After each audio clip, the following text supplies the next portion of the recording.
কি ব্যাপার আছে, কি কি বাজার করলে গো? মজার ব্যাপারটা আগে বলি। মজার ব্যাপারটা হচ্ছে গেলাম আমরা জামা কাপড় কিনতে। হ্যাঁ, জামা কাপড় একটাও কিনিনি, সব গ্রসারি মার্কেট কিনে নিয়েছি।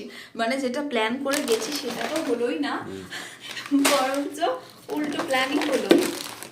জিনিস আস্তে আস্তে দাও, আস্তে আস্তে দেখাও। অনেক কিছু কিনে নিয়ে এসেছি।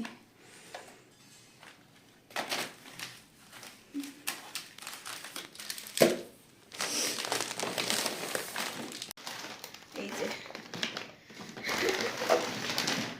মানে আমার বর বললো যে আগে চলো থার্ড ফ্লোরে যাই, থার্ড ফ্লোরে গিয়ে ওপর থেকে নিচে আসবো। হ্যাঁ, জিনিস কিনতে কিনতে আর ওপরেই থেকে গেলাম আমরা। ওপরেই শুধু এগুলো জিনিস ছিল, সেগুলো কিনে নিয়েছি। আচ্ছা, আমাদের বাজেটের বাইরে চলে গেছিল, ওই জন্য আমরা চলে আসলাম। আর কিনতে পারিনি কিছু জামা কাপড়, আর অফারও চলছিল, তো অনেক কিছু কিনে নিয়েছি দেখো। হ্যাঁ।